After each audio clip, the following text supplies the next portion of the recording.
யமுனா பயங்கரமாக அழுதுகிட்டே இருக்காங்க. அழும்போது சொல்கிறாங்க, இங்கே பாரு, நீ இனிமே நிவின் கிட்ட கொஞ்சம் அளவோடு பேசு, அதிகமாக பேசாத விடு அப்படின்னு சொல்லிட்டு அங்கேருந்து காவேரி வீட்டுக்கு போகிறாங்க. வீட்டுக்கு போகணுன்னே ரொம்ப ஃபீல் பண்ணிகிட்டே இருக்காங்க.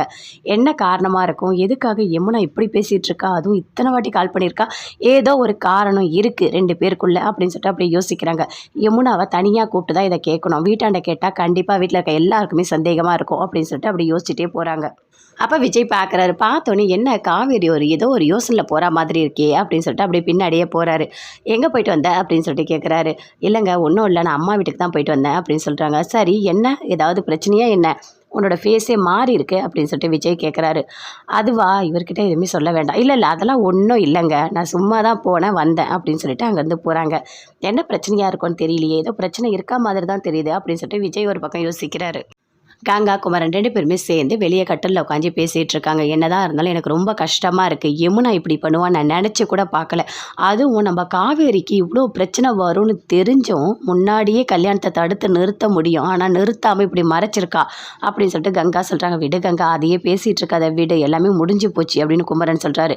இங்கே பாருங்கள், எனக்கு ஒரு சந்தேகம், யமுனா பண்ணுற எல்லா தப்பையும் நீங்கள் மறைச்சி பேசுகிறீங்களா இல்லை உண்மையை சொல்கிறீங்களா அப்படின்னு சொல்லிட்டு கங்கா கேட்குறாங்க. இல்லை கங்கா, நீ தேவையில்லாமல் என் மேலே சந்தேகப்படாத, நான் சொல்கிறது எல்லாமே உண்மை தான் அப்படின்னு சொல்லிட்டு குமரன் சொல்கிறாரு. என்ன தான் இருந்தாலும் இனிமே யமுனாவை நம்ம நோட் பண்ணணும், எங்கே போகிறா, யார் கூட பேசுகிறா, என்ன பண்ணுறா, எல்லா விஷயமும் நமக்கு தெரியணும், இனிமே அவளை இப்படியே விடக்கூடாது அப்படின்னு சொல்லிட்டு கங்கா குமரன் கிட்ட பேசிகிட்டு இருக்காங்க.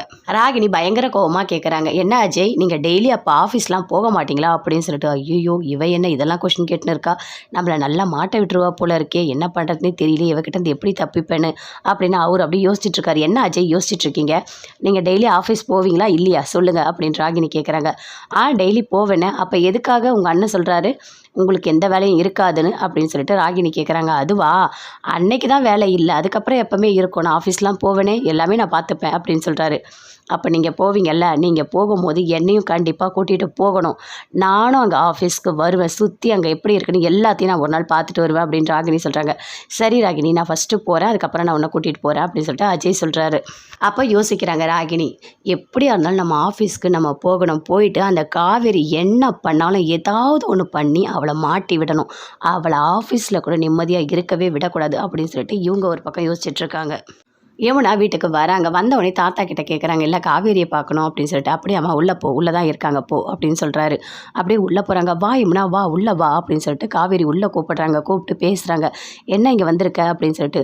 இல்லை உங்ககிட்ட பேசுகிறதுக்காக தான் வந்திருக்கேன் அப்படின்னு சொல்கிறாங்க. என்ன ஆச்சு, நான் வந்துட்டு நிவின் கிட்ட சாதாரணமாக தான் நான் பேசிகிட்டு இருக்கேன், நான் ஒன்றும் அதெல்லாம் பெரிய விஷயம் இல்லை, ஆனால் வீட்டில் இருக்கவங்க எல்லாருமே தப்பாக தான் புரிஞ்சுக்கிறாங்க அப்படின்னு யமுனா சொல்கிறாங்க.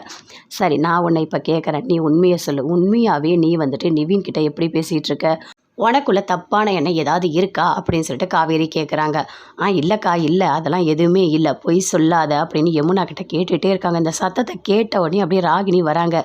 உள்ளே ஏதோ பேசிகிட்டு இருக்க மாதிரி இருக்கே அப்படின்னு சொல்லிட்டு அப்படியே ஒட்டு கேட்டுக்கிட்டே இருக்காங்க, என்ன பேசுகிறாங்க அப்படின்னு சொல்லிட்டு. ஏன்னா சரியாக காதில் விடவே மாட்டுதே அப்படின்னு சொல்லிட்டு. அப்போ விஜய் அந்த பக்கமாக வராரு. ஆமாம், ராகினி இங்கே என்ன பண்ணிகிட்ருக்கா அப்படின்னு சொல்லிட்டு பார்க்குறாரு. பார்த்த உடனே பயங்கரமாக